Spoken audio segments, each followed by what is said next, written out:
तो फिल्म की शुरुआत में हम लेरिसा और उसके हस्बैंड को देखते हैं। इन दोनों के दरमियान बहुत ही ज्यादा प्यार था। शादी के कई सालों बाद इन्होंने अपनी एनिवर्सरी प्लान की। इस मर्तबा ये लोग वर्ल्ड टूर करने वाले थे। लेरिसा बहुत ज्यादा एक्साइटेड थी। उसे तो अपने हस्बैंड की कंपनी बहुत पसंद थी। लेरिसा का हस्बैंड भी उससे बहुत प्यार करता था। ये लोग फ्लाइट में बैठ जाते हैं और यहाँ लेरिसा की एक अजीब आदत हमें पता चलती है। लेरिसा को बेल्ट बांधने का फोबिया था। वो कार या प्लेन में बेल्ट नहीं लगा सकती थी। आज भी उसने बेल्ट नहीं लगाई और अपने हस्बैंड के कंधे के साथ ये सफर एंजॉय करने लगी। पहले पहले प्लेन बहुत ही स्मूथली उड़ा। सफर भी बिल्कुल ठीक था, मौसम भी अच्छा था, लेकिन ये नहीं जानते थे कि इतनी सारी अच्छी चीजों के दरमियान कुछ बुरा भी हो सकता है। सफर के दौरान अचानक ही ये प्लेन बुरी तरह हिला। लेरिसा भी नींद से उठ गई। उसने बाहर देखा तो इनके प्लेन के साथ एक जेट प्लेन टकराने वाला था। इससे पहले लेरिसा कुछ सोच पाती, दूसरा प्लेन उनके प्लेन से टकरा कर 2 हिस्सों में डिवाइड हो जाता है। उस प्लेन के साथ साथ इनके प्लेन का इंजन भी तबाह हो गया। उसमें आग लग गई और प्लेन तेजी से डैमेज होने लगा। प्लेन का प्रेशर भी खराब हो चुका था। प्लेन में मौजूद एयर होस्टेस भी उड़ने लगी और क्योंकि लेरिसा ने भी सीट बेल्ट नहीं बांधी थी, इसलिए वो भी हवा के दबाव में उड़ते हुए वहां से दूर जा गिरी। हालांकि उसने अपने हाथ पांव मारकर अपने आप को स्टेबल करने की भी कोशिश की, लेकिन सब नाकाम था। बहुत जोर लगाने पर उसने बहुत ही मुश्किलों से इस टूटते प्लेन की एक सीट को थाम लिया। इस टाइम लेरिसा बुरी तरह घबराई हुई थी। वो किसी तरह आगे जाकर अपने हस्बैंड के साथ मिलकर बैठना चाहती थी, लेकिन तभी अचानक प्लेन के बैक साइड में भी एक जोरदार धमाका होने की वजह से वो पिछला हिस्सा क्रैश होकर नीचे जमीन पर गिर जाता है। पिछला हिस्सा नीचे गिरने के बावजूद भी प्लेन का अगला हिस्सा, जिसमें इस वक्त लेरिसा थी, वो हवा में तेजी से उड़ रहा था। लेरिसा को किसी चीज की परवाह नहीं थी। वो बस आगे आगे बढ़ रही थी अपने हस्बैंड के पास जाने के लिए। यहाँ पे मौजूद सभी लोग ऐसा महसूस कर रहे थे कि अभी वो मर जाएंगे। एकदम से हवा का उल्टा दबाव आया और लेरिसा आगे की तरफ उड़ गई। इससे पहले कि वो ज्यादा आगे चली जाती, उसके हस्बैंड ने उसे पकड़ कर बचाने की कोशिश की, लेकिन हवा का दबाव इतना ज्यादा था कि लेरिसा का हस्बैंड कुछ ही सेकंड उसका हाथ पकड़ पाया और आखिर उन दोनों के हाथ एक दूसरे से छूट गए। ये उड़ता प्लेन भी नीचे गिरकर क्रैश हो गया। वो हिस्सा जिसमें लेरिसा का हस्बैंड रह गया था, वो तो बिल्कुल नीचे गिर गया था, जबकि जिस पार्ट में लेरिसा थी, वो हिस्सा भी हवा में था और तेजी से नीचे की तरफ जा रहा था। कोई भी इस टाइम होता, वो सिर्फ अपनी मौत के बारे में सोचता, लेकिन लेरिसा के माइंड में उसका हस्बैंड था। उसे अपनी जान बचाकर अपने हस्बैंड से भी तो मिलना था। बहुत ही मुश्किलों से वो किसी तरह सीट पर बैठी और उसने बेल्ट बांध ली। इसके बाद क्या हुआ, उसे कुछ होश नहीं था। सीन कट हो गई। हमें कुछ देर बाद का सीन दिखाया गया, जहाँ इस टाइम लेरिसा की चेयर जंगलों के बीचों बीच पड़ी है। प्लेन बुरी तरह क्रैश हो गया है। कई हिस्से प्लेन के उसके करीब नहीं। पूरी तरह होश में आने के बाद उसे याद आने लगा कि उसके साथ एक बहुत बड़ा प्लेन क्रैश का हादसा हुआ था। ये चीज याद आते ही उसे अपनी टांग में भी शदीद दर्द महसूस हुआ। उसने जब नीचे देखा तो उसकी टांग की बुरी हालत थी। एक बहुत बड़ा लोहे का रॉड उसकी टांग में स्टैब हुआ था और ये सच भी बहुत क्रीपी सीन है। उसकी टांग की हालत इतनी बुरी है कि देख ही नहीं जा रही। लेरिसा को भी पता है कि वो इस हालत के साथ चल नहीं सकती। उसने बहुत ही हिम्मत की और दोनों हाथों से पकड़कर रॉड को अपनी टांग से बाहर खींच निकाला। हालांकि इस टाइम उसकी जान निकल गई थी। उसकी चीखों से ये पूरा जंगल गूंज उठा। रॉड के निकलते ही खून तेजी से बहने लगा। खून को रोकने के लिए उसने अपनी स्कर्ट फाड़ी और पट्टी कर ली, लेकिन इतनी सी पट्टी भी उसके बहते खून को कंट्रोल नहीं कर पा रही थी। अपने आप को बचाना था तो उसे उठकर आगे बढ़ना था। उसने उठने की कोशिश तो की, लेकिन वो इतने दर्द में उठ नहीं पाई थी। उसे उम्मीद थी कि इस टाइम तक कुछ रेस्क्यू करने के लिए लोग यहाँ आ ही चुके होंगे, इसीलिए उसने जोर जोर से मदद के लिए आवाज लगाना शुरू की, लेकिन बदकिस्मती से यहाँ तक अभी कोई नहीं पहुंचा था। हिम्मत करके वो खुद उठी और उसे किसी का पीछे साया दिखाई दिया। करीब जाकर उसने देखा तो वहाँ पे एक लड़की थी, जिसको देखकर उसकी उम्मीद बंधी, लेकिन पास जाकर जैसे ही उसने इस लड़की को छुआ तो वो मर चुकी थी। ये जानकर उसका सारा हौसला टूटने लगा था। दुख और दर्द की हालत में यहाँ लेरिसा बेहोश हो गई। सीन कट होकर अब हमें रशियन जर्नल को दिखाया गया, जिनको 2 प्लेन क्रैश की खबर मिल चुकी है और उन्होंने रेस्क्यू ऑपरेशन को भी स्टार्ट करवा दिया है। जंगल में तेजी से रेस्क्यू करने के लिए लोग बढ़ने लगे हैं, लेकिन अभी तक कोई भी लेरिसा तक नहीं पहुंचा। यहाँ हमने लेरिसा को देखा, जिसे मच्छर काटने की वजह से होश आया था। होश आते ही उसके कानों में हेलीकॉप्टर की आवाज गूंजी और वो समझ गई कि रेस्क्यू टीम ऑपरेशन के लिए पहुंच चुकी है। अपने बचने की उम्मीद में उसने आगे बढ़ने का फैसला किया और अपने पास पड़ी लाश के ऊपर से स्कार्फ उतारकर अपनी पट्टी की और आगे बढ़ने लगी। उसी हेलीकॉप्टर की आवाज की डायरेक्शन में खुशकिस्मती से वो जंगल के दरमियान एक मैदानी इलाके में पहुंच गई, जहां से हेलीकॉप्टर वाले उसे देख सकते थे। उसने स्कार्फ को हिलाते हुए हेलीकॉप्टर को इशारे करने की भी कोशिश की, लेकिन बदकिस्मती से पायलट्स उसे ना देख पाए। उसने हार नहीं मानी और दोबारा वो हेलीकॉप्टर की डायरेक्शन में चलने लगी। इस टाइम चलना उसके लिए इतना मुश्किल था कि कोई सोच भी नहीं सकता। दर्द, कमजोरी से बुरा हाल था। चलते हुए उस रास्ते में एक टेडी मिला। उसे टेडी भी किसी खजाने की तरह लग रहा था, और वो क्यों, ये अभी हमें पता चल जाएगा। उसने टेडी के ऊपर से बैज उतारा और उसकी पिन को स्ट्रेट किया, जिसके बाद उस पिन को जोर से रगड़ते हुए तेजी से रगड़ते हुए उसने एक पत्ते के ऊपर रख दिया।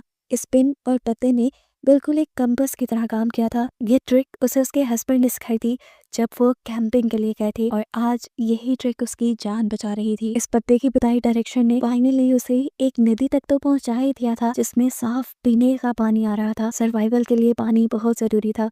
उसने पहले जी भर के पानी पिया, मुंह धोया और उसके बाद बहुत सारा पानी पास पड़े एक प्लास्टिक बैग में भर लिया।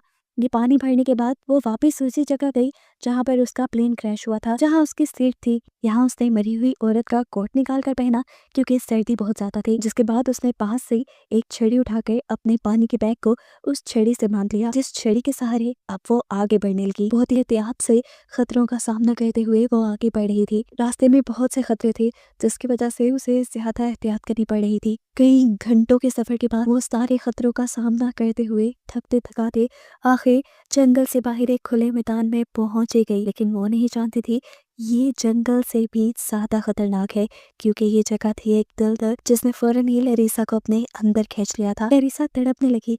बाहर निकलने के लिए उसने जमीन भी पकड़ी, लेकिन यहाँ की जमीन भी कच्ची थी। इससे पहले कि दलदल उसे पूरी तरह अपने अंदर खींच लेती, लरीसा अपनी पूरी ताकत लगाते हुए बाहर की तरफ बढ़ती है और दरख्त की एक डाली को पकड़ लेती है, जो कम से कम इतनी मजबूत तो थी कि उसने लरीसा का वजन सह लिया और उसके सहारे लरीसा बाहर आ गई। इस वक्त उसकी सारी ताकत खत्म हो चुकी थी। उसे पता नहीं चला, बाहर निकलते ही वो सो गई। घंटों बाद जब उसे होश आया तो उसने देखा कि ये जगह बहुत खतरनाक है। वो फौरन यहाँ से उठी और जान बचाने के लिए आगे बढ़ी। उसने अब पहाड़ी वाला, ऊंचाई वाला रास्ता लिया था। उसे उम्मीद थी कि ऊपर पहुंचने पर जरूर कोई ना कोई उसे मिल जाएगा। अपने पाँव के जख्मों के बावजूद अपने आप को तकलीफ देते हुए वो ऊपर तो चढ़ती रही, लेकिन उसकी बदकिस्मती के चोटी पर पहुंचते ही उसका पाँव लड़खड़ाया और वो वापस नीचे गिर गई। इस वक्त उसकी सारी उम्मीदें टूट गई। वो चाहती तो यहाँ से उठती भी ना, लेकिन तब उसके दिमाग में उसके हस्बैंड के साथ बिताए सारे खूबसूरत लम्हे उसे याद आने लगे। उसने कभी सोचा भी नहीं था कि उसका ये हनीमून ट्रिप इतना भयानक हो जाएगा। उसका हस्बैंड ही इस ट्रिप में उससे बिछड़ जाएगा। ये ख्याल आते ही उसने अपने हस्बैंड को ढूंढने का फैसला किया, और इसी फैसले ने उसे इतनी हिम्मत दे दी कि वो दोबारा ना सिर्फ खड़ी हुई, बल्कि वही पहाड़ी उसने पार करके वो ऊपर भी पहुंच गई। यहाँ थोड़ी रोशनी थी, थोड़ा सुकून था। उसने सोचा कि कुछ देर वो आराम कर ले, लेकिन शायद ये उसकी किस्मत में था ही नहीं, क्योंकि सामने एक टाइग्रेस भूखी अपनी शिकार की तलाश में बैठी थी। लरीसा ने सोचा कि वो साइड से गुजर जाएगी, लेकिन उसकी बदकिस्मती कि उसके जाने से पहले ही उस टाइग्रेस ने उसे देख लिया। अपने शिकार के भनकते ही ये शेरनी, ये टाइग्रेस लरीसा के पीछे भागने लगी, और उससे बचने के लिए लरीसा को भी तेजी से भागना पड़ा। उसकी टांग पे जख्म भी था। पूरी तेजी से तो वो भाग भी नहीं पा रही थी, जबकि शेरनी तो अपनी फुल स्पीड में थी। ऐसे में जैसे ही लरीसा और उसके दरमियान का फासला कम हुआ, तो तब लरीसा को लगा बस अब उसकी जान खत्म हो गई। लेकिन किस्मत कुछ और ही चाहती थी। आगे एक गड़ा था। भागते हुए लरीसा डगमगाकर उस गड्ढे में गिर गई, जिस गड्ढे में वो शेरनी उसे ऐसे ही छोड़ गई। इस टाइग्रेस यानी शेरनी के यहाँ से जाते ही उसने गड्ढे से निकलकर दूसरी तरफ चढ़ाई शुरू कर दी। ये एक ऊंचा पहाड़ था। वो जब इसके किनारे पर पहुंची तो उसकी खुशी का ठिकाना नहीं रहा, क्योंकि पहाड़ की चोटी की दूसरी तरफ उसे प्लेन का वो हिस्सा नजर आ रहा था जिसपे उसके हस्बैंड थे। अपने हस्बैंड को मिलने की एक्साइटमेंट में उसने कुछ नहीं सोचा और तेजी से पहाड़ी से नीचे उतरने लगी। ठंडे नदी के पानी में उसने पाँव रखे और आगे बढ़ गई। लेकिन ये नदी पार करना उतना भी आसान नहीं था जितना उसने सोचा था।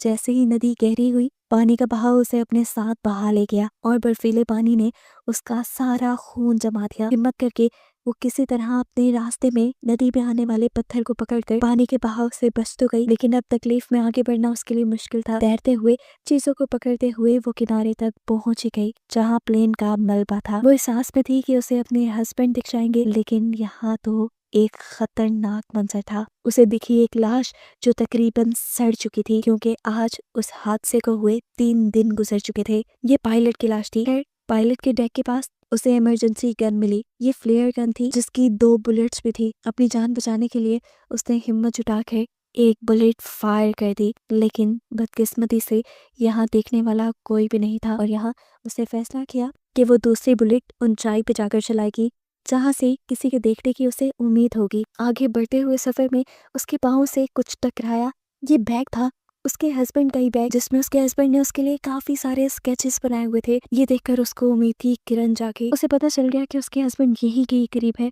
पहले तो वो इन पिक्चर्स को देखती रही और फिर सब कुछ छोड़कर उसने अपने हस्बैंड को ढूंढना शुरू किया और फाइनली उसे उसके हस्बैंड मिल भी गए। दूर अभी तक वो एक प्लेन के चेयर पे बैठा था। उसे गले से लगाते ही लहरीसा की आंखों में आंसू आ गए थे। उसे वो सुकून महसूस हुआ था जो 3 दिन से उसने देखा तक नहीं था। तेजी से उसने अपने बैग से अपनी वेडिंग रिंग निकाली और उसके हाथ में पहना दी। ये दोनों रिलैक्स होकर यहीं सो गए और थोड़ी देर बाद जब लहरीसा की आंख खुली तो उसे पता चला ये सब जो उसने देखा था वो उसका ख्वाब था और यहाँ जो उसके हस्बैंड की बॉडी थी वो एक डेड बॉडी थी। ये एहसास होते ही वो इतनी जोर से चिल्लाई कि पूरा जंगल गूंज उठा। उसका रोना पीटना किसी को सुनाई नहीं दे रहा था। इसी दौरान हम देखते हैं कि हेलीकॉप्टर भी उसी नदी की तरफ उतरने लगा था जिसके आसपास लहरीसा थी। हेलीकॉप्टर की आवाजें भी अब उसे सुनाई दे रही थी। उसने हिम्मत जुटाकर अब पहाड़ी के ऊपर चढ़ना शुरू किया ताकि वो एक फ्लेयर गन चला पाए। वहां चढ़कर उसने पूरी हिम्मत से फ्लेयर गन चला तो दी, लेकिन उसके बाद वो खुद निढाल हो गई। 3 दिन से उसने ना कुछ खाया था और उसके साथ हादसा भी बहुत बड़ा हो गया था। उसकी किस्मत अच्छी थी कि रेस्क्यू ऑफिसर ने उसके सिग्नल को देख लिया और फौरन उसे रेस्क्यू करने के लिए उसके पास आ गए। उसकी हालत बहुत ही ज्यादा खराब थी। अभी तक इन लोगों को सिर्फ एक ही इस हादसे की जिंदा औरत मिली थी। रेस्क्यू ऑफिसर जल्दी से अपनी जैकेट उतार कर लरीसा को पहना देते हैं और उसे रेस्क्यू कर लिया जाता है। कहानी के आखिर में हमें पता चला कि ये हादसा बिल्कुल असल था। 1981 में 2 प्लेन क्रैश के इस हादसे में सिर्फ एक ही औरत सरवाइव कर पाई थी, जिसकी ये कहानी हम देख चुके हैं।